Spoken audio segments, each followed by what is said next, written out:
And we're live. Are you feeling anxious, wired, or overloaded? Your nervous system is carrying so much, even more before the outside stressors really kick in. And so let's reset with breath, energy, and talk about some calmness of the theta brainwave. So today's episode is for healers, leaders, and the ones carrying so much. You. You're not broken. Your nervous system is simply overwhelmed and overloaded, and that matters. We're in a time where nervous system care is like a trending buzzword, but those of us who are on a sacred path, it's not a wellness hack. It's a spiritual practice. It's a way of life. It's what we really, really have to do to be able to stay tuned into ourselves and our energy so that we are the person we're meant to be. Recently, I got to feel that relapse of, when you pour all your energy into something. So, you've all heard me talking about my book, Stepping into Power. I just recently, in the last few days, handed my manuscript over to my publisher. And that was a whole nervous system response, and so that makes it easier for me to talk to you about that. It was a big project. It was something that I stewed and stretched over, creating what I think is the perfect expression of what it is that I do, and helping everyone along their path, and so that everybody can feel better and vibrate at a higher level and all those great things. And when I handed that over, I was so excited, and I was also so relieved because this is one of the very last steps in getting a book published. There's been a lot of other things that happen. You write your story. I handed it over to my developmental editor, Christy Johnson, and getting it back and making the corrections there, having other people read it along the way. Am I getting the message out there? Having people who have no knowledge of what I do reading the book. And so giving myself that time to celebrate, but then also feeling that rush of, oh, we're settled. It's another holding pattern, yes, until we get it back from the publisher. But even without trauma or crisis or the extra stresses, your nervous system is already doing everything for you. Breathing, digesting, it's sleeping, it's holding your memory and intact, it's protecting your body, it's creating movement, being aware of where your system is in time and space. And then you add all of those expectations, the comparisons, the external energies. And dare I go down a rabbit hole, the EMFs, the electromagnetic frequencies that we have. We have them in our own body, and they're also being poured into us a lot. We're surrounded by technology, and our nervous systems are constantly interacting with these unseen energies like EMFs from your phone, your Wi Fi, Bluetooth. And for some of us, that adds another invisible layer of stress. It's like our system is always on, always scanning. So I'm going to dive into this little rabbit hole of EMFs just a little bit more. There's some things that you can do to reduce your exposure to as many frequencies. Um, some of you are old enough to remember when the big placard signs were on the door of every convenience store warning you that there were microwave ovens in use. And this was before every home had one. Now technology has changed, or the knowledge we have about microwave frequencies has certainly changed. And so we're not seeing those placards everywhere. But now the new one is this EMF, and it's not new, but it's something that I think we do need to talk about. So if It is at all possible. These are some things that you can do to help support your nervous system against as much EMS exposure as you could be getting. So, turn your Wi-Fi off at night. Your nervous system needs to sleep while you're sleeping, and sometimes having that Wi-Fi on creates it's drawing that field into your phone. So first of all, if you can like leave your phone out of your bedroom, but I know many people use it as their alarm or listening to meditations or other things. So if your phone's got to be in your bedroom, then if you can turn off the Wi-Fi at night, that's going to help. Um, Use airplane mode whenever possible, especially during sleep, meditation. When you're doing your nervous system healing practices, put your phone in airplane mode. Then you're not attracting as many waves into that device. You want to limit your body contact with your device, okay? Especially during sleep and meditation. So use your speakerphone whenever possible. Use wired earbuds, not the Bluetooth, not the Wi-Fi ones, wired. And don't keep your phone, don't tuck it in your bra. Don't tuck it in your pocket. Don't tuck it under your pillow for crying out loud. Don't have direct body contact with your device. It just brings then that many more waves, that much more electromagnetic frequency is coming to your body. And those subtle waves, they do impact your body. You can add EMF stickers to your electronic devices. When I upgraded to a 5G phone, I got really, really sick. I had headaches. I was nauseous. My whole body ached like I had the flu. And this went on for 3 days. And there was no reason that I should be feeling this sick. I was just miserable. And so I tracked it down. Okay, what did I change in my environment? What did I change in my foods? There were no changes. The only thing that was a change was my new phone. And I realized this while I'm laying in bed. And it's like, oh my gosh. I went and got my old phone. I pulled off my EMS sticker off my old phone. I put it on my new phone, held in place with the case that was on that, um, and went back to bed. I woke up the next morning. I felt fine. I was restored. I was back to my normal functioning level. I went down the rabbit hole. I looked up more about the whole EMF stuff and the things that we can do. And that's when I turned the 5G off on my phone. And life has been good ever since. So, an EMF sticker and your turn off your 5G if you can. Um, and then create some tech free recovery zones. Places in your home or at your float spa that you don't have any technology. Okay. Places that's free of that. You don't have the TV on, you don't have your phone on, you don't have those devices on. And then just exhale. Just breathe. Just enjoy that space. And I think it's really hard to realize how much these things impact our lives until they're gone. You know, when you spend a day in the car and you forgot your phone at home and how much better you feel. Um, was it the constant ringing and the constant what is it, or was it part of the EMFs? Anyway, then you also need to ground with nature. Go outside, get grounded. This is one of the best things you can do.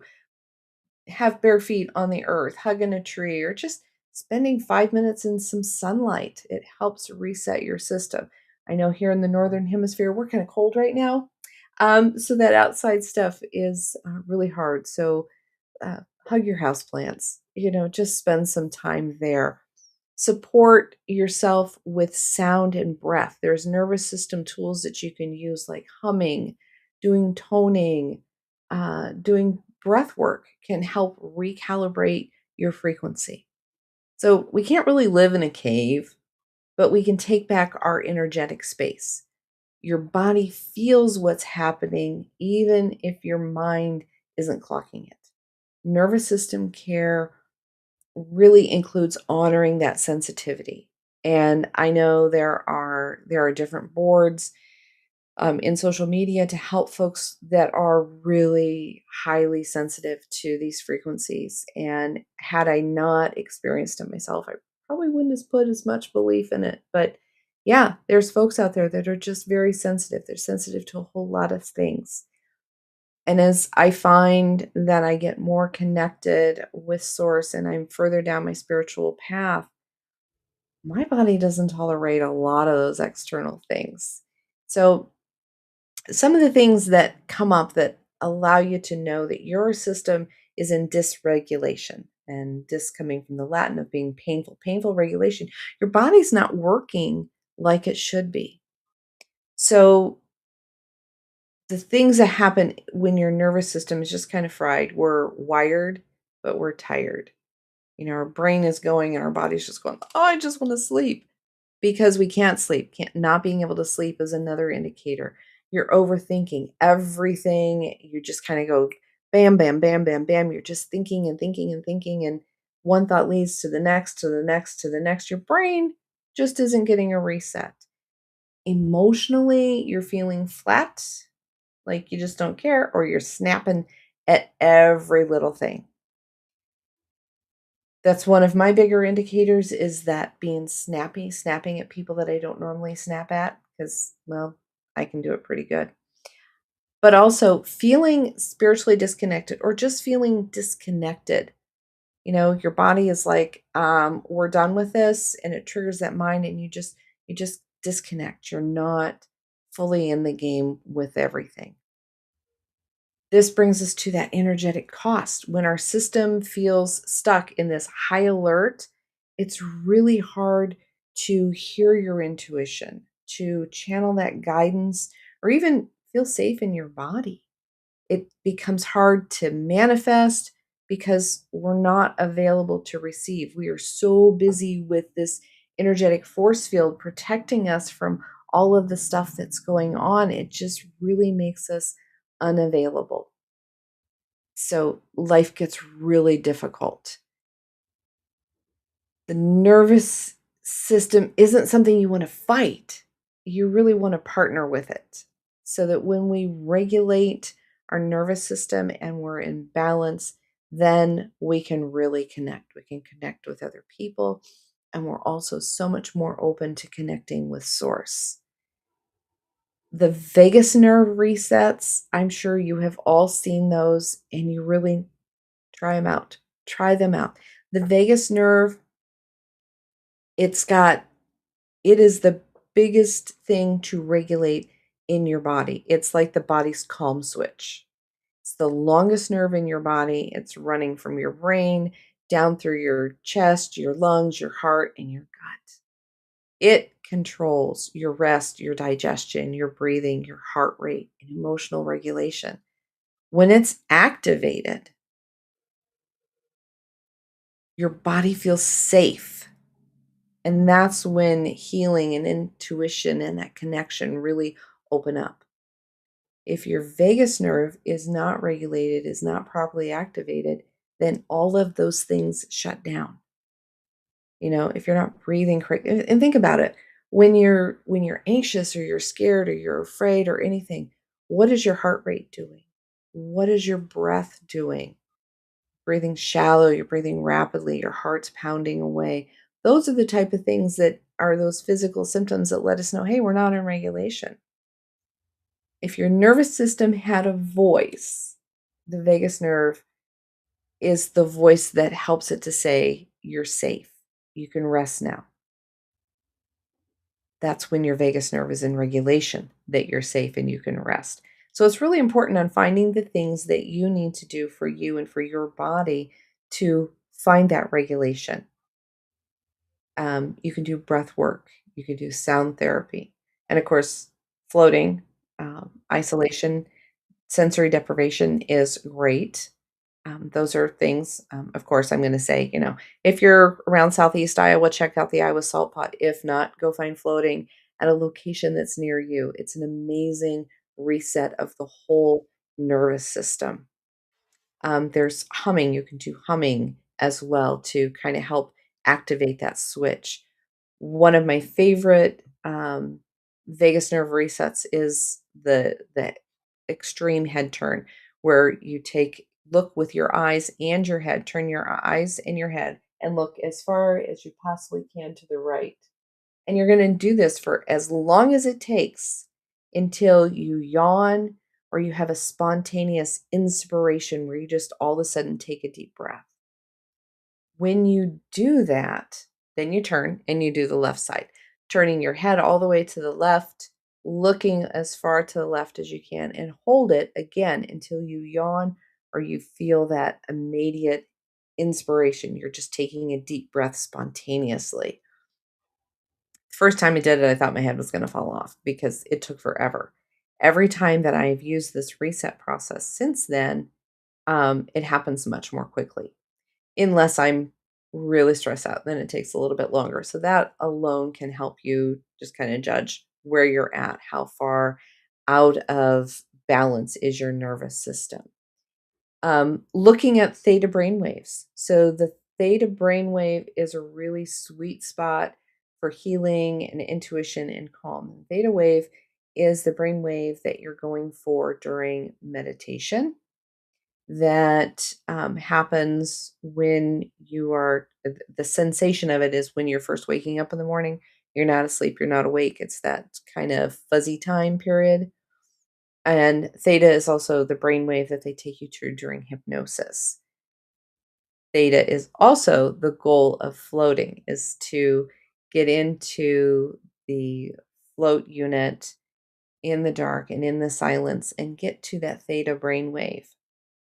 It's very, very close to the delta brainwave, and the delta brainwave is when you just fall soundly asleep. And some people who float just go straight into delta. They don't get the benefits of that theta. But that's the sweet spot for really calming yourself. It's not just body care. This is stewardship of your whole soul. And this is where that sacred connection really begins, is when you can regulate your nervous system, your body feels at tune and healthy. So some of the other breath things that you can do, there's the inhale for 4 seconds and exhaling for 6 seconds. Do that 2 or 3 rounds and just feel calm.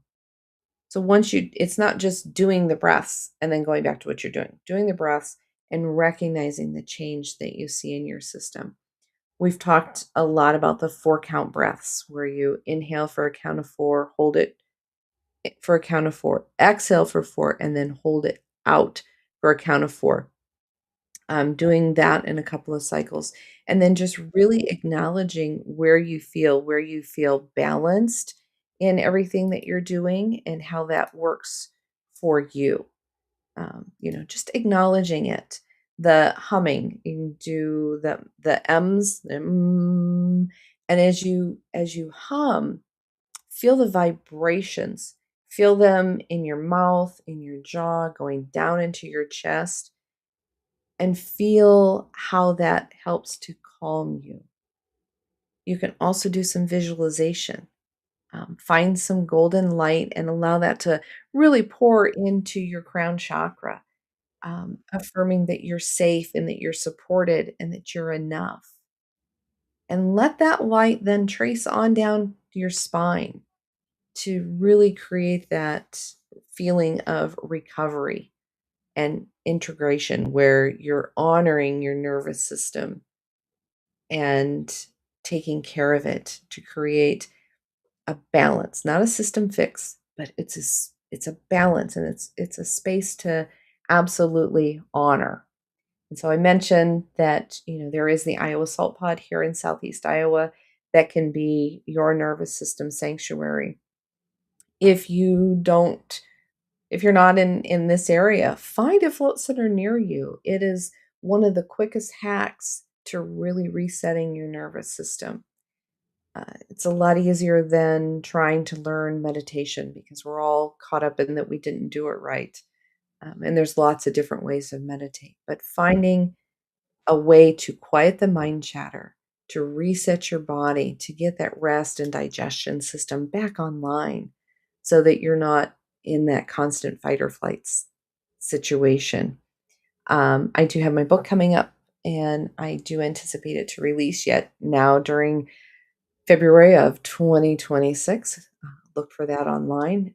Be stepping into power wherever you buy your books. And of course, we will have a big update on that. If any of this resonated with you, DM me. Let's explore a little bit deeper. Let's see where your system needs a reset, and we'll kind of troubleshoot some options that you would have to really keep you in line. And then, as always, I like to close with an angel card. And today was the angel of expectation. Um, and the angel of expectation reads, I am always expecting the best of myself. To what do you want to give birth? The essence of expectation is to know how to wait for that which is already conceived within yourself. It is like a pregnant woman who nourishes and cares while she wisely waits till the baby is ready to be born. Then she joyfully welcomes it. So at first, when I drew this card, I was like, yeah, I think it embodies it, but I think it also kind of has some mixed up wording. But I think it confirms what we were talking about today. Your body is the vessel for your sacred becoming. What you're growing inside of you needs rest and regulation and reverence. Your nervous system is not in the way of your purpose. That's the womb that holds it. So, as always, don't forget to like and subscribe. We'll be back again next Tuesday. But until then, you can certainly catch up with the Chronic Health Collective tonight as Jessica is hosting with Leandra and talking about all of the juicy things in life. And Andy is in the background running things. This looks blurry on my screen. I don't know if it is, but this is going to be awesome.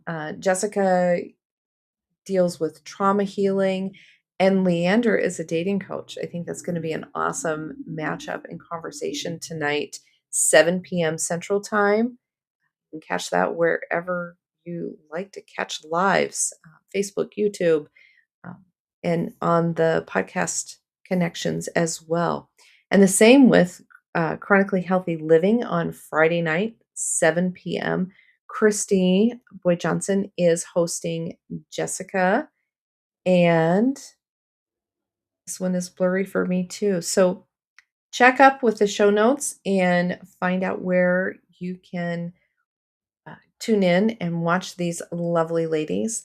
I will have a podcast coming up with the Chronic Health Collective on February 17th, and we'll have more about that as we talk about that self-love and coming into the year of the fire horse. I think that's going to be a really interesting conversation. So look forward to seeing you all again next week and in all of these amazing podcasts. Thank you.